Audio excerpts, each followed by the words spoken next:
கண்ணாடி விரியன் பாம்புகளை நவம்பர் மற்றும் டிசம்பர் மாதங்கள்ல நம்ம ஊர்கள்ல நிறைய பார்க்க முடியும். இந்த காணொளியும் நான் டிசம்பர் மாதத்துல பதிவு செய்ததுதான். பாம்புகள் அனைத்துமே குளிர் ரத்த பிராணிகள்ன்றதுனால உடம்புல இருக்கிற தட்பவெப்பநிலை இதனால கட்டுப்படுத்த முடியாது. அதனாலதான் இந்த கண்ணாடி விரியன் பாம்புகள் வெப்பமான பகுதிகளை நோக்கி நகரும்.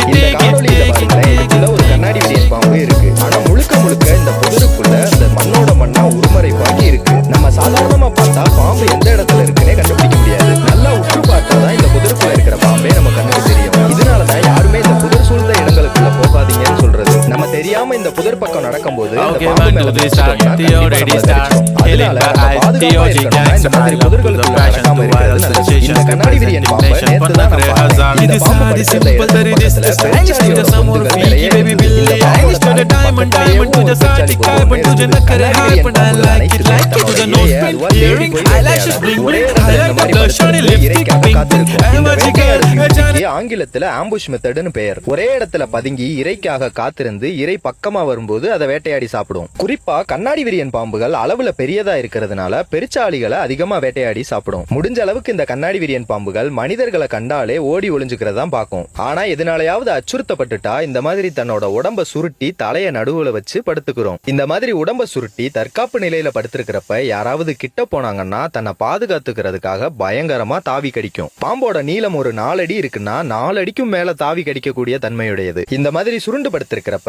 இதனால சுத்தி 360 டிகிரி கோணத்திலையும் திரும்பி கடிக்க முடியும். அதனால இந்த பாம்பை பாத்தீங்கன்னா அடிக்கிறதுக்கோ இல்ல கிட்ட போறதுக்கோ முயற்சி செய்யாதீங்க. நிறைய பேர் இந்த பாம்புகளை பத்தி தெரியாம இதை அடிக்கிறேன் அல்லது பிடிக்கிறேன்னு கிட்ட போய் தான் கடி வாங்கிடுறாங்க. அதுவும் குறிப்பா இந்த கண்ணாடி விரியன் பாம்பை மலைப்பாம்புன்னு நினைச்சு தெரியாம கிட்ட போய் நிறைய பேர் கடி வாங்கியிருக்காங்க இது வரைக்கும். இந்த 2 மாதங்களும் கண்ணாடி விரியன் பாம்புகளோட இணை சேர்க்கை காலங்கள். அதனால தன்னோட இணைய தேடுறதுக்காகவும் பசிக்காக இறை தேடுறதுக்காகவும் அதிகமா தென்படும் இந்த 2 மாதங்கள்ல. கண்ணாடி விரியன் பாம்புகள் அனைத்துமே அதிக நஞ்சுள்ள பாம்புகள்ன்றனால நான் சொல்ற வழிமுறைகளை பின்பற்றினீங்கன்னா இந்த பாம்பு கடி விபத்தை தவிர்க்கலாம். குறிப்பிட்ட வகை பாம்புகளுக்கு நஞ்சு இருக்கிறதுக்கான காரணம் தன்னோட இரைய வேட்டையாடி சாப்பிடுறதுக்கும் அதை செரிமானம் செய்யறதுக்கும் தான். மனிதர்களை தாக்கி கொல்றதுக்காக இல்ல. கிராமங்கள்லயும் கிராமங்களை ஒட்டியும் வாழ்ந்துகிட்டு இருக்கிறவங்க மிகுந்த பாதுகாப்போட இருக்கணும். இரவு நேரங்கள்ல நடந்து செல்லும் பொழுது கைவிளக்குகளை கண்டிப்பா பயன்படுத்தணும். வீட்டுல இருக்கிற குழந்தைங்களை இரவு நேரத்துல வெளியே விளையாட செல்ல அனுமதிக்க கூடாது. வீடுகளை சுத்தியும் விளக்குகள் போட்டு நல்ல வெளிச்சத்தோடு வச்சிருக்கிறது நல்லது. ஏன்னா பாம்புகளை நம்ம முன்கூட்டியே பார்த்துட்டோம்னா நம்மளும் விலகி போயிடலாம், பாம்பும் விலகி போயிடும். நம்ம தெரியாம இந்த கண்ணாடி விரியன் பாம்புகள் பக்கத்துல நெருங்கி போறதுனாலையும் இதுங்களை மிதிச்சிறதுனாலையும் தான் கடி விபத்துகள் அதிகமா நடைபெறுது. வீடுகளுக்குள்ள